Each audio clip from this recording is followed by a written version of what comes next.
Salam sejahtera bagi kita semua. Perkenalkan, nama saya Anggina Novianti dengan NIM C022029. Mata kuliah Teknik Penulisan Tugas Akhir. Dosen pengampu Prof. Dr. Afrizal SEMSI AK dan Dr. Wirmi Eka Putra SEMSI dengan judul PPT Teknik Penulisan Ilmiah dan Laporan Ilmiah. Baiklah, materi yang pertama yaitu pengertian laporan ilmiah atau karya tulis ilmiah. Laporan ilmiah adalah karya tulis ilmiah yang dibuat oleh seseorang atau sekelompok orang yang berhubungan secara struktural atau kedinasan setelah melaksanakan tugas yang diberikan.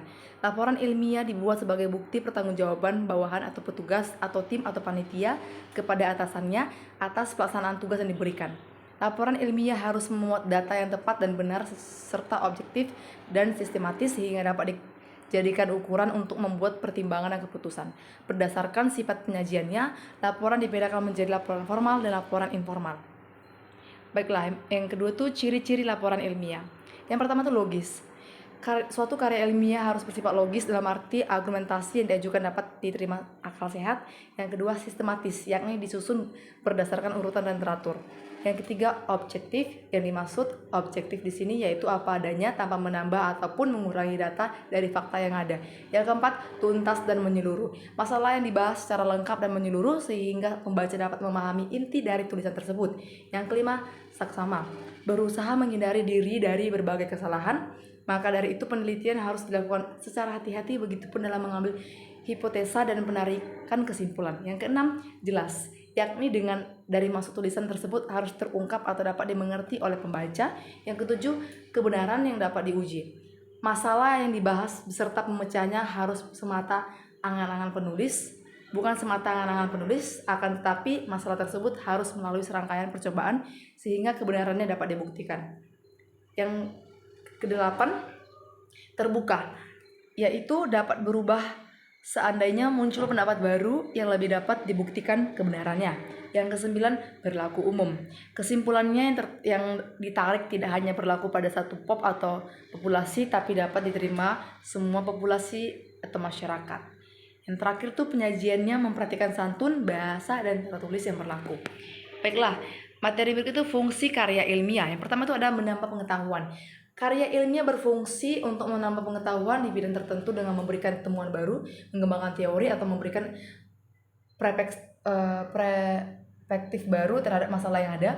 Yang kedua, berbagi informasi. Melalui karya ilmiah, penulis dapat membagikan hasil penelitian dan pengetahuan mereka dalam komunitas ilmiah dan publik. Ini membantu dapat penyebaran informasi yang bermanfaat dan terkini. Yang ketiga, mendokumentasikan penelitian. Karya ilmiah berfungsi sebagai catatan atau dokumentasi hasil penelitian yang dilakukan, memungkinkan penelitian lain untuk memverifikasi, mengulang, atau membangun penelitian tersebut.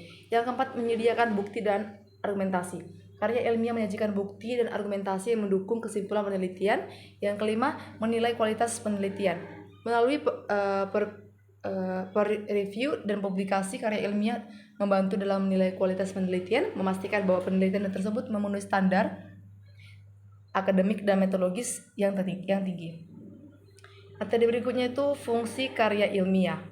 Meningkatkan keterampilan akademik, yaitu proses penulisan karya ilmiah membantu penulis dalam mengembangkan keterampilan berpikir kritis, analisis, sintesis, dan komunikasi ilmiah yang efektif. Yang kedua, memberikan solusi praktis.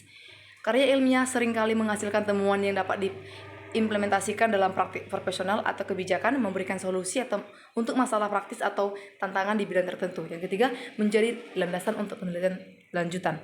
Karya ilmiah dapat menjadi dasar untuk penelitian lebih lanjut. Yang keempat, mengembangkan kebijakan dan praktik. Dalam beberapa kasus, temuan dari karya ilmiah dapat mempengaruhi kebijakan publik, praktik industri, atau metode pengajaran yang dapat menjadi referensi dalam pembuatan keputusan. Yang kelima, membangun reputasi akademik. Penulis karya ilmiah yang berkualitas dapat membangun reputasi dan kredibilitas di bidang akademik atau profesional, serta berkontribusi pada pengembangan karir akademik atau penelitian mereka. Yang berikut itu jenis-jenis karya ilmiah. Yang pertama ada artikel jurnal. Ini adalah karya ilmiah yang dipublikasikan dalam jurnal akademik. Artikel ini biasanya berisi penelitian asli, analisis data, dan hasil penelitian yang telah melalui proses review oleh rekan sejawat. Yang kedua makalah. Karya ilmiah sering dipresentasikan dalam seminar atau konferensi. Makalah bisa disebut berupa laporan penelitian atau kajian literatur dan biasanya lebih ringkas dibandingkan artikel jurnal. Yang ketiga, tesis. Karya ilmiah yang ditulis sebagai bagian dari program pendidikan tinggi seperti magister atau doktor.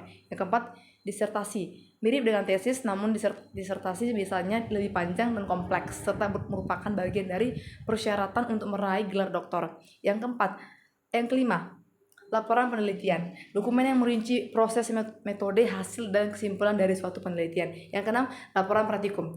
Karya ilmiah mencatat kegiatan praktikum, eksperimen, atau latihan di laboratorium biasanya melibatkan tujuan, metodologi, hasil, dan analisis. Yang berikutnya, kajian pustaka. Dokumen yang merangkum dan menganalisis penelitian-penelitian sebelumnya tentang topik tertentu. Yang berikutnya, esai akademi. Tulisan lebih bersifat analitis dan berargumentatif mengenai topik tertentu. Yang kedelapan, yang kesembilan, book chapter. Karya ilmiah yang tulis sebagai bagian dari program pendidikan tinggi seperti magister atau doktor. Yang ke-10, artikel popularisasi ilmu.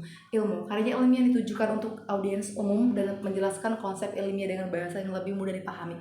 Yang terakhir, poster akademik. Tampilan meringkasan hasil dari penelitian dalam format visual yang biasanya dipresentasikan dalam konferensi atau seminar. Baiklah, sekian dari PPT saya. Terima kasih.